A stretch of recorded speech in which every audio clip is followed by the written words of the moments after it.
성경을 연구하는 이유가 무엇입니까? 하나님을 알기 위해서. 좀 색다르게 한번 대답해 보세요. 딱 짜여진 답이 아니고 이렇게 말해도 되잖아요. 재밌으니까요. 이렇게 말해도 되잖아요. 뭐 여러분 찬양하는 이유가 뭐예요? 찬양하는 게 재밌으니까 하죠. 연구하는 게. 물론 하나님을 알기 위해서 우리가 연구하는데 재미가 없으면 연구를 안 하게 되죠. 근데 재미가 있는지 알려면 연구를 해보면 되죠. 연구를 하면 할수록 재밌으니까 계속 하게 되죠. 연구라고 하는 건 내가 어느 정도 하다가 멈추는 게 아니라는 거죠. 왜냐하면 재미있는데 어떻게 멈춰요? 계속 하면서, 하나님을 안다고 하는 거는 내가 어느 정도 알면서 끝나는 게 아니고 계속 알아가는 게 중요하다는 거예요. 셋천사 기별을 연구합시다 라고 할 때, 뭐 그런 어떤 설교나 강의가 있을 때, 그래도 이 땅에 사는 사람 중에 한 1000만 명 정도는 나는 이미 셋천사 기별을 잘 알고 있어. 더 이상 들을 필요가 없을 거야 라고 생각을 하겠잖아요. 그런데 연구라고 하는 것은 모르는 것을 연구하는 게 아니고 이미 자기가 안다고 자부하는 것을 연구하는 것이죠. 연구를 하다 보면 또 새로운 것을 늘 발견하게 되고 이미 자기가 알고 있는 것을 제대로 알게 되는 일들이 생깁니다. 세 천사 중에 첫째 천사만 영원한 복음이라는 말을 가지고 있죠. 둘째와 셋째는 그 뒤를 따라서 나오는 거죠. 따르다는 건 종이란 뜻이에요. 따를 종. 첫째 천사가 주인이고 두 번째, 세 번째는 종이다. 주종 관계에 있다는 거예요. 종들이 하는 일이 뭐냐면 주인이 해야 되는 일들을 하는 거죠. 둘째와 셋째는 존재의 이유가 주인을 위해서 있는 거예요. 첫째 천사를 위해서 둘째와 셋째가 존재하는 거예요.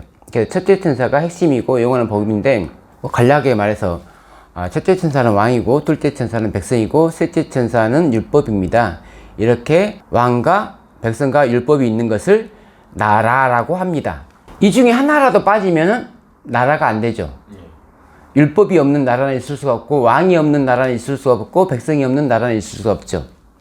그래서 이 세 개의 기별을 삼중 기별이라고 하는 거예요. 세 가지 국면에서 제대로 이해하지 못하면은 안 된다는 거죠. 왜 우리는 셋천사 기별을 제대로 이해해야 되는가?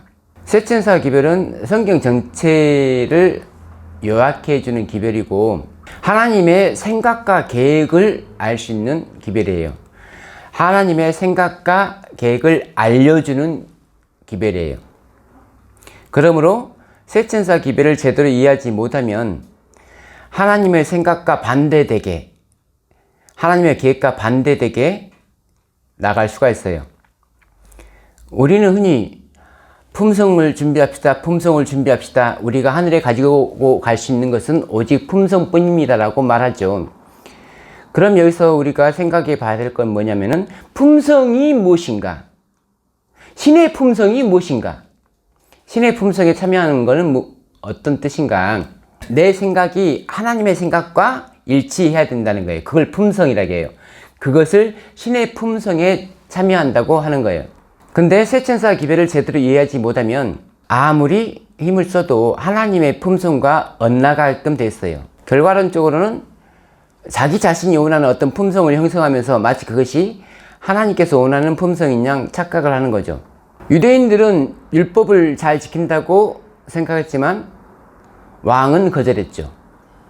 예수 그리스도를 거절함으로써 그들은 사실상은 율법도 제대로 지키지 않는 게 증명이 된 거예요.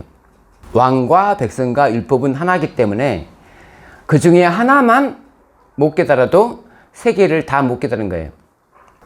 왕을 인정하지만 율법을 인정하지 않으면 그것도 문제가 있죠.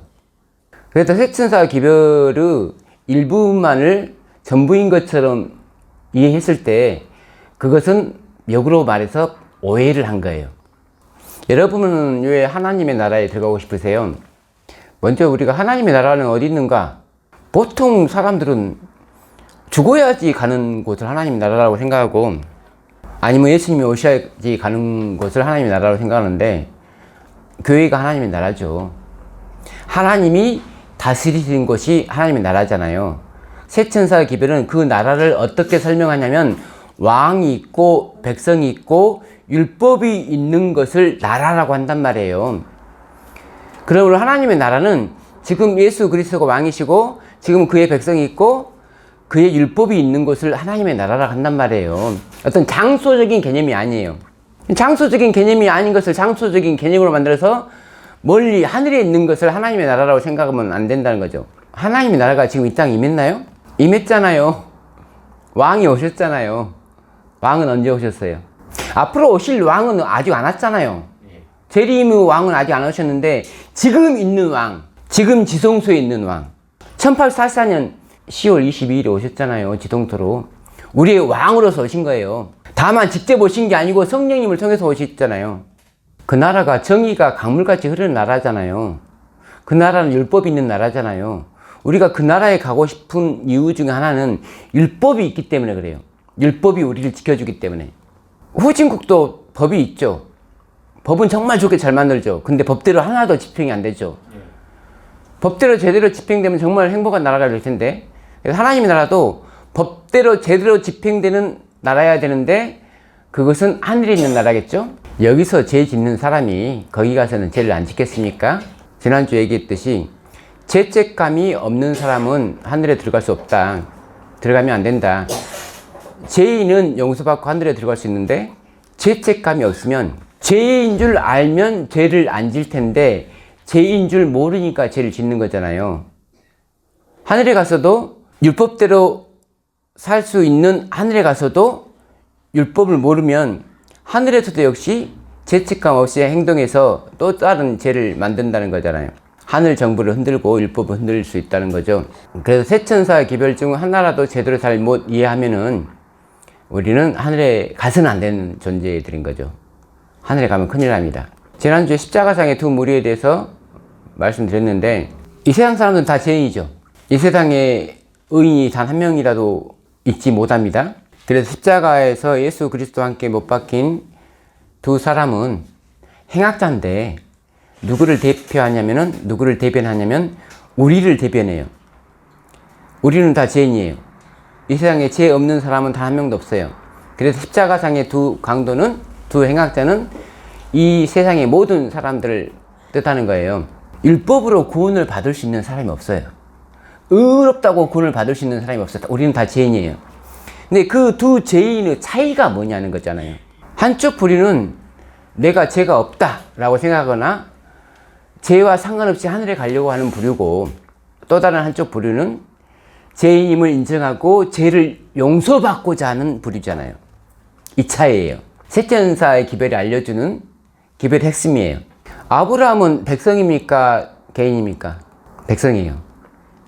아브라함 당시에는 나라가 없었죠. 근데 앞으로 있을 나라의 백성이에요. 신명기 4장 5절 8절 내가 나의 하나님 여호와의 명하신 대로 규례와 법들을 너희에게 가르쳤나니 이는 너희로 들어가서 기업으로 얻을 땅에서 그대로 행하게 하려 함인즉 너희는 지켜 행하라. 그리하면 열국 앞에 너희의 지혜요 너희의 지식이라.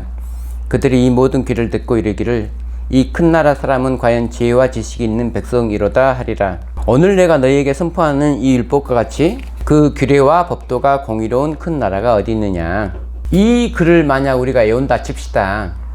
그러면 어떤 생각이 잠기냐면 율법을 지켜야 돼 라고 생각이 되겠죠. 근데 이 구절은 정말 중요한 구절인데 이 구절만 읽으면 이 구절을 잘못 깨닫게 될 수도 있어요. 공의와 자비는 정말 중요한데 공의만 깨달으면 공의를 잘못 깨닫는 경우가 될 수가 있다고요. 우리가 알거니와 무릇 율법이 말하는 바는 율법 아래에 있는 자들에게 말하는 것이니 이는 모든 입을 막고 온 세상으로 하나님의 심판 아래에 있게 하려 함이라. 그러므로 율법 행위로 그 앞에 의롭다 하심을 얻을 육체가 없나니. 우리가 신명기 4장만 알고 내가 율법에 대해서 잘 안다고 자부를 하더라도 율법의 기능에 대해서 깨닫지 못했다면 율법을 잘 아는 게 아니죠. 왕과 백성과 율법이 있는데 이건 삼위일체인데 중요한 게 율법에 포커스를 맞춰버리면 왕이 배제가 되잖아요. 이렇게 유대인들이 하는 신앙은 어떤 신앙이었냐면 세천사 기별 중에 율법에다만 강조를 두다 보니까 율법을 만드신 분을 못 받게 되잖아요. 세 천사 기별의 세 번째가 율법인데 율법의 강조를 두다 보니까 첫째 천사 기별을 무시해버린다고요. 기별을 이해를 못하는 거예요. 종이 주인을 없애는 거잖아요. 율법을 만드신 이유는 율법이 중요한 게 아니고 율법을 만드신 분이 중요한 거예요. 근데 율법만 바라보니까 문제가 생기는 거죠. 그러므로 율법의 행위로 그의 앞에 의롭다 하심을 얻을 육체가 없나니 율법으로는 죄를 깨달음이니라. 그래서 신명기 4장도 중요하고 로마서 3장도 중요하기 때문에 같이 깨달아야 되죠. 한쪽만 깨달으면 그것을 극단이라고 합니다. 유대인들이 그래서 실패했고요. 많은 교회들이 그래서 실패했습니다. 이제는 율법에 하나님의 한 의가 나타났으니 율법과 선지자들에게 증거를 받은 것이라. 곧 예수 그리스도를 믿음으로 말미암아 모든 믿는 자에게 미치는 하나님의 의인이 차별이 없느니라. 모든 사람이 죄를 범하였음에 하나님의 영광에 이르지 못하더니 그리스도 예수 안에 있는 성령으로 말미암아 하나님의 은혜로 값없이 의롭다 하심을 얻은 자 되었느니라. 그래서 나는 죄가 없으니까 하늘에 갈 거다라고 생각하는 건 오해고, 죄가 있기 때문에 우리가 용서를 받을 수가 있고, 근데 율법의 역할은 뭐냐면 내가 죄인이라는 걸 알려주는 거잖아요. 그러므로 로마서 3장 31절 그런즉 우리가 믿음으로 말미암아 율법을 파기하느냐? 그럴 수 없느니라. 도리어 율법을 굳게 세우느니라. 이 말은 무슨 뜻이냐면 내 죄가 용서받기 위해서는 반드시 내가 죄인으로 드러나야 되는 거예요. 그 역할을 누가 해주냐면 율법이 해주는 거잖아요. 율법이 세워지면 세워질수록 나는 죄인이 되고 나는 용서를 받아요. 그러므로 율법을 없애버리면 나는 죄인이 아니죠. 죄인이 아니기 때문에 용서를 못 받는 거예요. 우리가 율법을 강조하는 이유 중 하나가 우리의 죄가 드러나게 하게끔 하는 거예요. 그래서 그리스도가 필요한 죄인임을 우리가 깨닫게 하려고 하는 거예요. 율법을 강조하는 이유는 율법이 중요해서 강조하는 게 아니고 율법을 강조해야지만 예수 그리스도가 드러나기 때문에 강조하는 거예요. 왕과 백성과 율법에서 율법의 역할은 왕이신 예수 그리스도께로 우리를 인도하는 거예요. 또 율법을 무시하고 하나님만 강조해도 극단이죠. 율법이 없는 왕이 어떻게 왕이에요? 계시록 12장 7절 13절 하늘에 전쟁이 있으니 미갈과 그의 사자들이 용과 더불어 싸울새 용과 그의 사자들도 싸우나 이기지 못하여 다시 하늘에서 그들이 있을 곳을 얻지 못한지라. 큰 영이 내쫓기니 에뱀 곧 마귀라고도 하고 사탄이라고도 하며 온 천하를 깨는 자라. 그가 땅으로 내쫓기니 그의 사자들도 그와 함께 내쫓기느니라. 내가 또 들으니 하늘에 큰 음성이 있어 이르되 이제 우리 하나님의 구원과 능력과 나라와 또 그의 그리스도의 권세가 나타났으니 우리 형제들을 참수하던 자 곧 우리 하나님 앞에서 밤낮 참수하던 자가 쫓겨났고 또 우리 형제들이 어린 양의 피와 자기들이 증언하는 말씀으로써 그를 이겼으니 그들은 죽기까지 자기들의 생명을 아끼지 아니하였도다.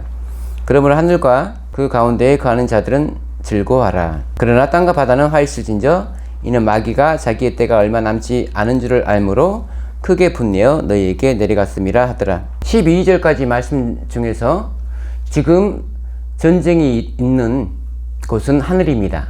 7절부터 12절까지의 내용은 하늘에서의 일을 얘기하는 거예요.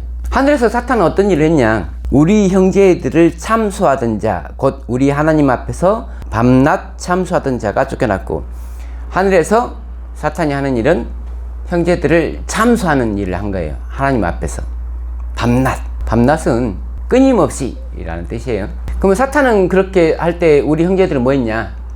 여기서 형제는 인간 형제가 아니고 하늘에 있는 형제들을 말하는 거예요. 또 우리 형제들이 어린 양의 피와 자기들이 증언하는 말씀으로써 그를 이겼으니, 하늘에 있는 형제들도 어린 양의 피가 필요한 거예요. 이기려면. 그리고 증언하는 말씀이 필요한 거예요. 하늘에 있는 전쟁이나 땅에 있는 전쟁이나 똑같은 거라고요. 룰은. 무엇으로 우리가 이기겠는가? 사탄은 이 땅에서도 역시 우리를 참수하죠. 밤낮. 이 땅에 있는 우리는 어린 양의 피와 우리의 증언하는 말로 그를 대적하여 이길 수가 있는 거예요. 용이 자기가 땅으로 내쫓긴 것을 보고 남자를 낳은 여자를 박해하느니라. 그래서 교회는 예수 그리스도를 낳는데 이 예수 그리스도를 낳은 교회를 이제 핍박하는 거예요. 교회를 잔멸하기 위해서. 근데 요한계시록 12장은 교회를 다 없애는 건 무리다는 결론을 내려요. 교회를 없애려고 해도 교회는 계속 커가니까. 그래서 상대를 바꾼 거죠. 역사적으로 교회라고 하는 건 항상 멸망하죠. 이스라엘도 멸망하고 유다도 멸망하고 또 예수님 당시에 유대교도 멸망하고 항상 교회는 끝이 있어요. 근데 그 끝이 있지만 거기에 항상 남은 무리가 있죠. 유대교의 남은 무리는 그리스도인들이죠. 유다 왕국의 남은 무리는 다니엘, 에스겔, 에레미야 그런 사람들이죠. 전체 교회랑 싸울 필요가 없네? 여자의 남은 자손만 없으면 되네? 그게 사탄의 계획이에요. 그럼 누구를 통해서 여자의 남은 자손과 싸우느냐? 계시록 13장 1절에 내가 보니 바다에서 한 짐승이 나오는데, 바다에서 나온 한 짐승으로 대역을 써서 그 짐승에게 권세를 줘서 그 짐승이 남은 자손과 싸우게 하는 거예요. 교회와 싸우는 게 아니고 남은 자손과 싸우는 거예요. 11절에 내가 보매 또 다른 짐승이 땅에서 올라오니 어린 양 같이 두 뿔이 있고 용처럼 말을 하더라. 1절의 짐승과 11절의 짐승의 근본적인 차이는 바다에서 한 짐승이 나오고 땅에서 한 짐승이 나오잖아요. 출신이 다르다고. 출신이. 다니엘서에서 모든 짐승들은 바다에서 나오죠. 그래서 1번 짐승은 세상 나라를 뜻하는 거예요. 2번 짐승은 땅은 의인들이 거주하는 곳이에요.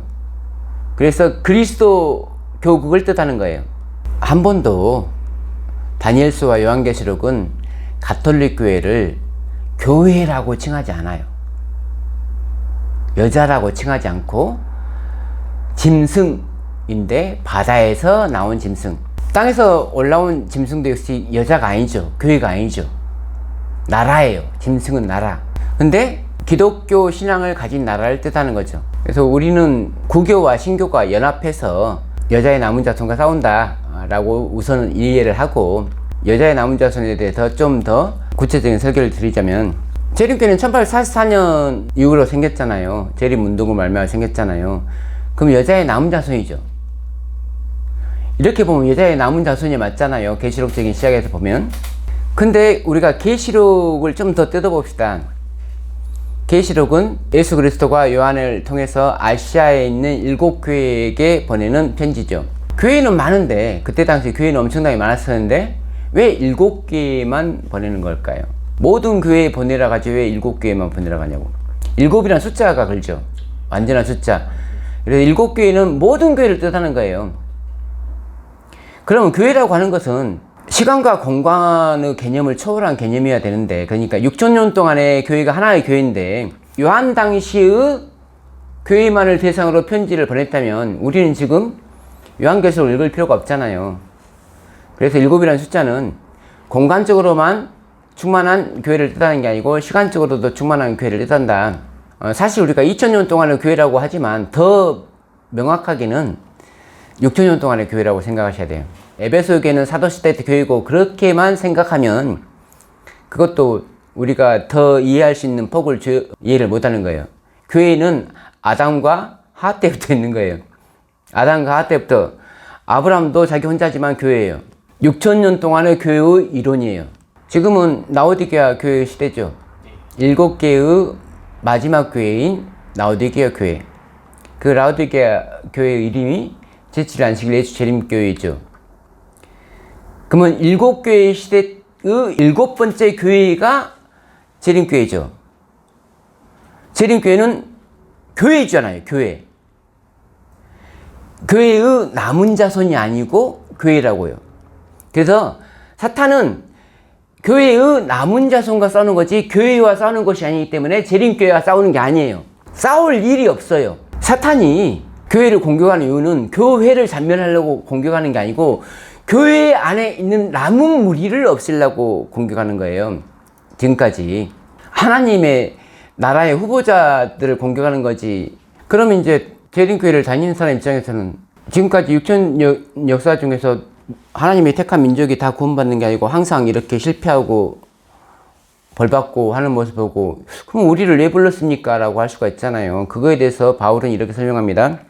로마서 11장 1절로 8절. 그러므로 내가 말하노니 하나님이 자기 백성을 버리셨느냐? 그럴 수 없느니라. 나도 이스라엘인이요 아브라함의 씨에서 난 자요 베냐민 지파라. 하나님이 그 미리 아신 자기 백성을 버리지 아니하셨나니 너희가 성경이 엘리야를 가리켜 말한 것을 알지 못하느냐? 그가 이스라엘을 하나님께 고발하되 주여 그들이 주의 선지자들을 죽였으며 주의 제단들을 헐어버렸고 나만 남았는데 내 목숨도 쳤나이다 하니 그에게 하신 대답이 무엇이냐? 내가 나를 위하여 바알에게 무릎을 꿇지 아니한 사람 7,000명을 남겨두었다 했으니 그런즉 이와 같이 지금도 은혜로 택하심을 따라 남은 자가 있느니라. 그래서 하나님께서는 자기 백성을 버린 게 아니고 이스라엘이 망갔지만 이스라엘에 남아있는 무리는 항상 하나님이 지킨다는 거죠. 교회가 망갔지만 교회 안에 있는 남은 무리는 항상 살아있다는 거죠. 사실 교회를 만든 것은 교회를 구원하려고 만든 게 아니고 교회의 남은 자손을 구원하려고 하는 거잖아요. 이 남은 자손이 6,000년 동안 모여서 그게 하나의 오리지널, 원래 의도했던 교회죠. 그래서 로마서 11장 26절에 그리하여 온 이스라엘이 구원을 받으리라 라는 말이 이루어지는 거죠. 그래서 이 이스라엘이라는 교회는 마지막 때에 있는 한 교회를 말하는 게 아니고 6,000년간의 교회를 말하는 거예요. 우리는 마지막 주자일 뿐이지. 아담 때도 남은 무리가 있고 예수님 때도 남은 무리가 있고 노아 때도 남은 무리가 있고 지금도 남은 무리가 있는 거예요. 교회 안에는. 그 남은 무리가 모여서 온 이스라엘이 된다 그 말이에요. 만일 은혜로 된 것이면 행위로 말미암지 않음이니 그렇지 않으면 은혜가 은혜되지 못하느니라. 그런즉 어떠하냐?